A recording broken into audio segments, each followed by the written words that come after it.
जाऊ असे त्यास म्हणाला. तेव्हा त्यांनी मचवा सोडला.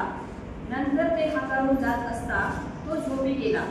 मग सरोवरात मोठे वादळ सुटून मचव्यात पाणी भरू लागले व ते धोक्यात होते. तेव्हा त्याच्याजवळ येऊन त्याला जागे करून म्हणाले, गुरुजी गुरुजी बुडालो. तेव्हा त्याने उठून वाऱ्यास व पाण्याच्या कमळास धमकाविले आणि ती बंद होऊन निवांत झाले. तेव्हा त्याने त्यास म्हटले, तुमचा विश्वास मोठे आहे.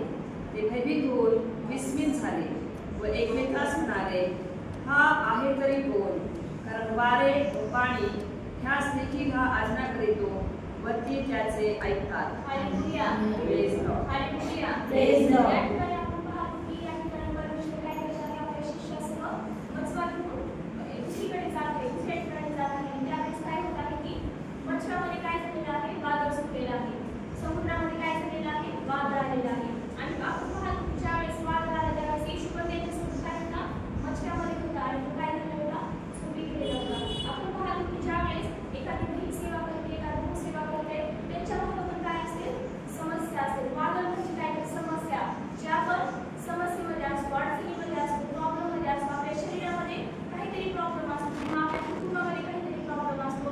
आपल्या जीवनामध्ये आपण जगत असतात काही ना काहीतरी प्रॉब्लेम, म्हणजे काही ना काहीतरी वादळ आपल्या मागे लागलेलंच असतं. आणि आपण पाहतो की ज्यावेळेस येशू त्याच्या शिष्यांना घेऊन जात होता त्यावेळेस शिष्यांना तो नेहमी शिकवत राहायचा की कशा प्रकारे कसं चाललं पाहिजे आणि कसं चालत असताना कसा विश्वास आपल्या त्या ठिकाणी पाहिजे. आणि आपण पाहतो की आपल्या जीवनामध्ये कधी कधी सारखं काय असतं, वादळ असतं आणि त्या वादळाला आपण काय करतो, घाबरून त्याच ठिकाणी आपण बसून जातो, त्याच ठिकाणी आपण काय होतो, खचून जातो. पण आपण त्या वादळाकडे बघत बसलो तर आपण देवाकडे पुढे वाढणार का?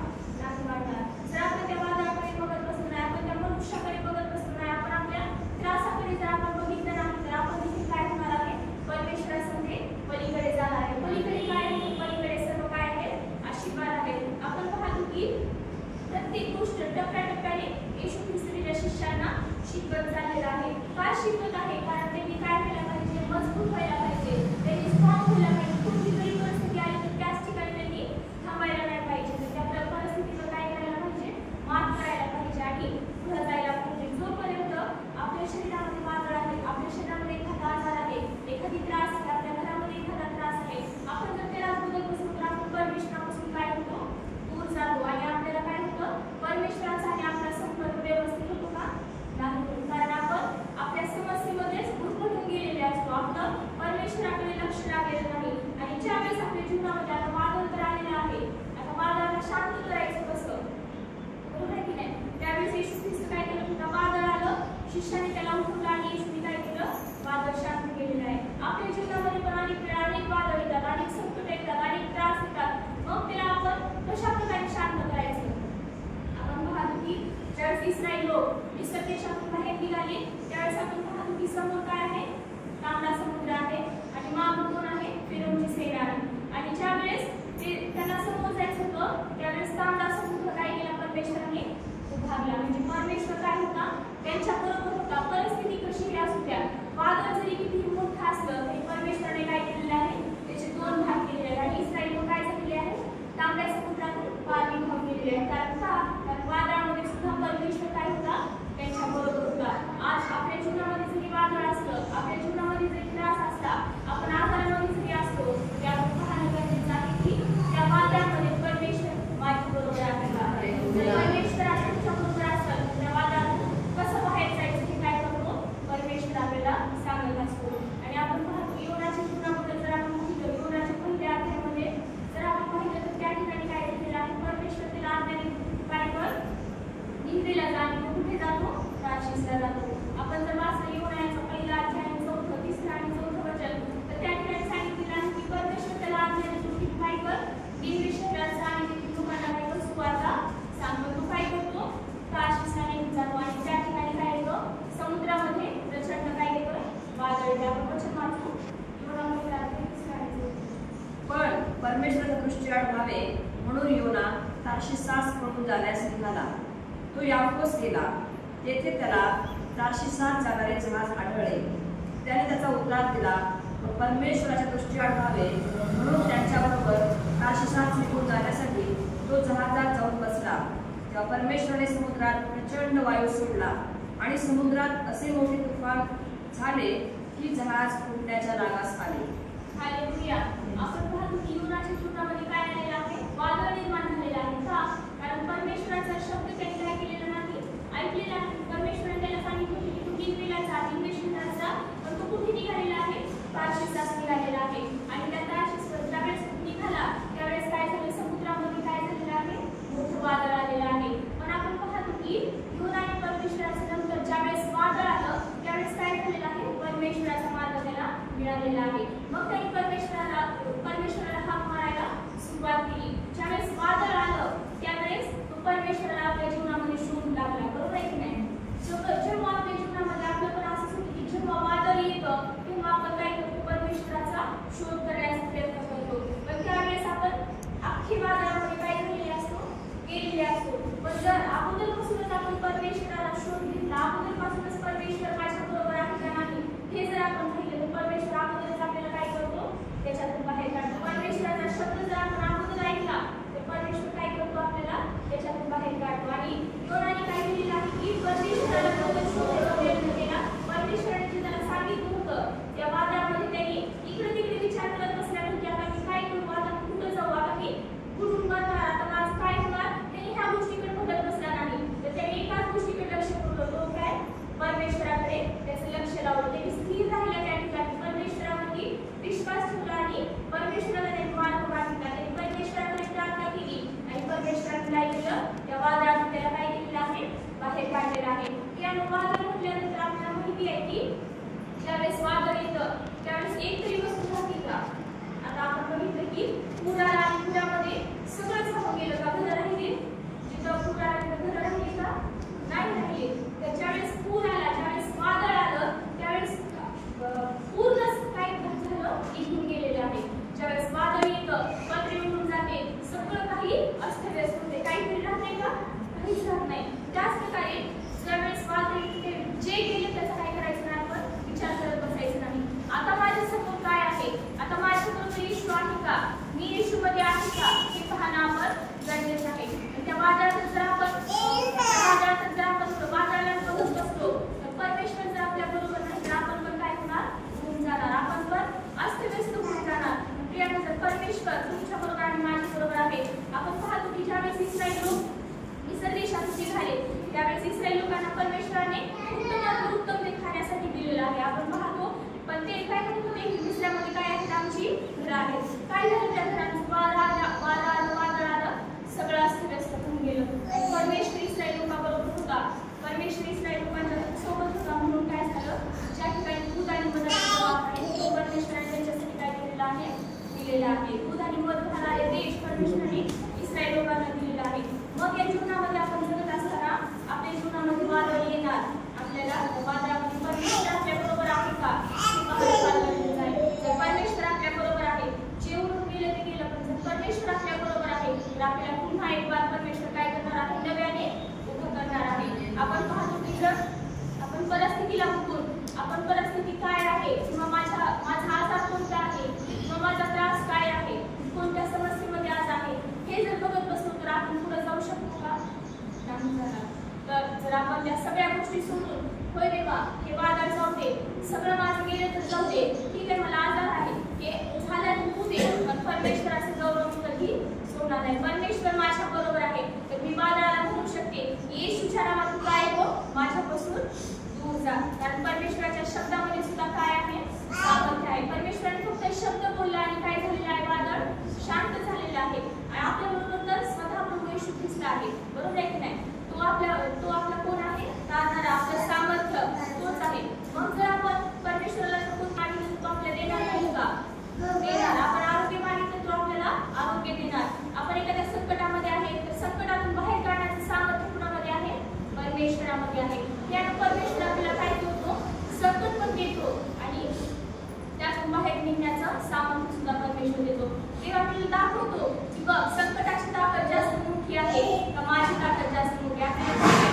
परमेश्वर सर्वसमर्थ परमेश्वर आहे. परमेश्वरच आपल्याला काय करतो? आपल्या समस्येतून काय करणार आहे? बाहेर काढणारा परमेश्वर आहे. आणि आपण पाहिलं तर इयोबाचं जीवन जर आपण बघितलं तर इयोबाच्या जीवनामध्ये पण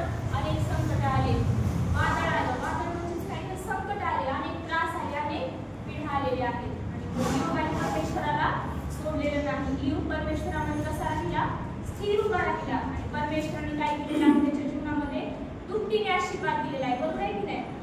आपण पाहतो की योगाचं काय काय वादळ आलं आणि योगाचं सगळं काही काय झालेलं आहे निघून गेलेलं आहे. वादळ म्हणजे काय तर समस्या आल्या, संकट आले त्याच्यावरती आणि काय झालेलं आहे सगळं काही त्याच्यापासून निघून गेलं. त्याचं कुटुंब त्याच्यापासून निघून गेलं, त्याचे पुरेपुरे त्याच्यापासून निघून गेले.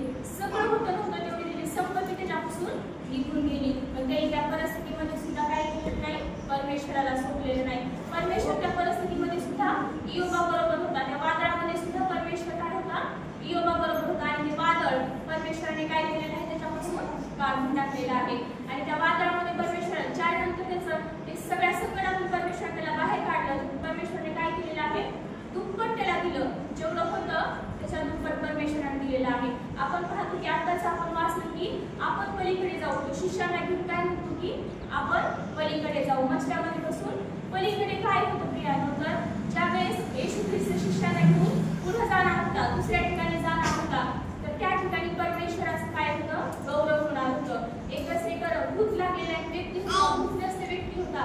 त्याला साखर करणारे काय केलेलं होतं बांधून ठेवलेलं होतं आणि त्याच्यासाठी त्या ठिकाणी परमेश्वराचं गौरव होणार होतं. यासाठी काय जाणार होते येशू आणि त्याचे शिष्य पलीकडच्या ठिकाणी जाणार होते. ज्यावेळेस आपण पुढे जातो त्यावेळेस आपल्याला काय येतात अनेक संकट आपल्या मागे येतात. ज्यावेळेस आपण परमेश्वरामध्ये आध्यात्मिक दृष्टीने आपण बघितलं, ज्यावेळेस आपण परमेश्वरामध्ये पुढे जाण्याचा प्रयत्न करतो त्यावेळेस आपल्या मागे काही ना काहीतरी समस्या येत राहतात, काही ना काहीतरी संकट येत राहतात. पण त्या संकटामध्ये सुद्धा प्रियांका आपल्याला टिकून राहणं काय आहे गरजेचं आहे. ज्यावेळेस आपण त्या संकटामध्ये टिकून राहतो, ज्यावेळेस आपण परिस्थितीकडे न बघता परमेश्वराकडे आपले लक्ष पुरवतो त्यावेळेस परमेश्वर आपल्याला काय करतो हात घेऊन बाहेर काढणारा परमेश्वर आहे. त्या वादातून परमेश्वर आपल्याला अंतर उचलून बाहेर ठेवणारा परमेश्वर आहे. ते कितीही मोठा असू द्या कारण परमेश्वर काय आहे त्या सर्वापेक्षा सामर्थ्याने भरलेला परमेश्वर आहे. आज तुमच्यामध्ये काय आहे हे पाहण्यापेक्षा तुमच्यामध्ये जो आहे तो सर्वात महान परमेश्वर आहे. आज आपण पाहतो की पौलाच्या जीवनामध्ये जर आपण बघितलं तर पौलाच्या जीवनामध्ये पण अनेक ठिकाणी अनेक वचन आपण वाचतो की अनेक संकट पौलाच्या जीवनामध्ये आले, अनेक वादळामधून तो पुढे गेला. पण त्यांनी परमेश्वराला सोडलं का? नाही सोडलं. त्यांनी परमेश्वरावरती विश्वास ठेवून परमेश्वराची सेवा काय करत गेला वाढवत गेला आणि वाढवत गेला. परमेश्वराने त्याला आशीर्वादित करत गेला. त्यांनी वादळाकडे बघत बसला का? त्यांनी त्याच्या संकटाकडे बघत बसला का? जर त्यांनी तिथंच बघत बसला असता तर पुढे सेवा झाली असती का? नसती झाली. म्हणजे ज्या वादळामध्ये आपण तिथे बघत बसायचं नाही तर सेवेसाठी आपण काय करायला पाहिजे पुढे पाऊल टाकणं गरजेचं आहे. आणि दावी त्याच्यापेक्षा पुढे जाऊन म्हणतो स्तोत्रसंहिता 119 आणि 119 पासून 65 वर्षापासून जर पुढे बघितलं तर त्या ठिकाणी दावी म्हणतो मी पीडित झाल्यामुळे काय झाले माझे बरे झाले कारण जेणेकरून मी काय झालो शिकलेलो आहे. दावीला ही गोष्ट कळाली की ज्यावेळेस वादळ माझ्या जीवनामध्ये येणार आहे त्यावेळेस परमेश्वराच्या आणखी काय होणार आहे जवळ जाणार आहे. परमेश्वराचं वचनच आहे की जे आपल्याला काय करतं त्या वादळातून बाहेर काढतं. हे दावीदाला समजलं आणि दावीद म्हणतो की मी पीडित झालो म्हणून काय झालं माझं बरं झालेलं आहे कारण जेणेकरून मी तुझे नियम शिकलेलो आहे. आणि पीडित होण्यापूर्वी काय झालेला होता तो भटकत होता. बरोबर आहे की नाही? त्याच्या अगोदरचं वचन आपण वाचलं तर पीडित होण्यापूर्वी मी भटकत होतो पण आता काय झालेलं आहे तुझे नियम मी शिकलेलो आहे. ज्यावेळेस आपल्यावरती संकट येतं, ज्यावेळेस आपण एखाद्या त्रासामध्ये असतो, असं कोणीच नाही की जर कुणाला विचारले की या ठिकाणी कोण असं आहे की तिच्या जीवनामध्ये काही संकट नाही किंवा काही वादळ नाही सगळं काही व्यवस्था असं कोण आहे का हात वर लागलं तर कुणाचाच हात वर येणार नाही. बरोबर आहे की नाही? प्रत्येकाच्या मागं काही ना काहीतरी समस्या असतेच, काही ना काहीतरी आजार असतो पण त्याच्यामध्ये सुद्धा परमेश्वर त्यातून बाहेर काढणारा आपला कसा आहे समर्थ परमेश्वर देव आहे. आणि आपण पाहतो की दावीद म्हणतो बरं झालं मी पीडित झालो कारण मला काय झालेलं आहे त्याच्यामुळं मी तुझ्या आणखी जवळ आलो, मला तुझे आणखी नियम मी समजू शकलो आणि मी पीडित होण्यापूर्वी काय होतो भटकत होतो पण आता मला तुझे नियम काय झालेले आहेत समजलेले आहेत. आता मी तुझे नियम शिकलेलो आहे. आपण पाहतो की ज्यावेळेस आपल्यावरती संकट येतं त्यावेळेस आपण जर परमेश्वराला हाक मारली तर परमेश्वर आपल्या हाकीला काय देतो उत्तर देणारा परमेश्वर आहे. ज्यावेळेस आपण परमेश्वराला प्रार्थनेपूर्वक आपण परमेश्वराकडे जातो, प्रार्थनापूर्वक आपण कोणती गोष्ट परमेश्वराकडे मागतो, आपली समस्या किती मोठी आहे हे महत्त्वाचं नाही पण आपण परमेश्वरासंगती आपला संवाद परमेश्वरासंगती आपलं कनेक्शन कशा प्रकारे आहे हे पाहणं गरजेचं आहे. कितीही मोठं संकट जरी असलं तरी परमेश्वर त्या संकटामध्ये माझ्या बरोबर आहे का हे पाहणं फार गरजेचं आहे. मग ते संकट किती द्या, ते तुमची समस्या किती मोठी असू द्या, तुमच्या कुटुंबामध्ये अडथळा, तुमच्या कुटुंबामध्ये बंधन किती मोठे असू द्या, पण परमेश्वर जर आज तुमच्या बरोबर आहे तर आज तो नक्की तुम्हाला काय करणार आहे, हात देऊन बाहेर काढणार आहे. आणि मग ज्यावेळेस परमेश्वरानं जर काय बाहेर काढलं तर परत ते आपल्याकडे येणार का, नाही येणार. आताच आपण ऐकलं की नोहाने काय केलं, दारू बांधला आणि दारू बांधल्यानंतर सगळ्यांना आत घेतलं. मग जे खाली राहिले होते ते काय करत होते, नंतर ज्यावेळेस पाणी त्यांच्या तोंडापर्यंत आलं तेव्हा काय करत होते, नोहा आमच्यासाठी काय कर, दार उघड. पण ते दार कोणी बंद केलं, परमेश्वराने बंद केलं होतं. मनुष्य ते उघडू शकतो का, नाही उघडू शकत. जर परमेश्वराने एकदा हात देऊन आपल्याला त्याच्यातून बाहेर काढलं, एकदा परमेश्वराने हात देऊन आपल्याला आपल्या आजारातून बाहेर काढलं, संकटातून बाहेर काढलं, तर पुन्हा आपल्याला ते कोण आणू शकतं का आपल्यावर, येणार. असं नाही की नाहीच येणार, पण त्यामध्ये परमेश्वर काय केलेलं आहे, आपल्याला आतून उचलून बाहेर काढलेलं आहे. म्हणून परमेश्वराचं वचन सांगतं स्तोत्रसंहितामध्ये की तुझी आपली व तुझी काठी काय करते, मला धीर देते. परमेश्वर आपल्याला धीर देणारा परमेश्वर आहे. समस्या असू द्या, अडचण असू द्या, बंधन असू द्या किंवा वादळ असू द्या, परमेश्वर आपल्याला काय आहे, धीर देणारा परमेश्वर आहे. आणि त्या वादळातून बाहेर काढण्याचं सामर्थ्य त्या परमेश्वरामध्ये आहे. आज तोच परमेश्वर तुम्हाला आणि मला म्हणत आहे की तू माझ्याकडे माग, तू जे काही मागशील ते मी देण्यासाठी तयार आहे.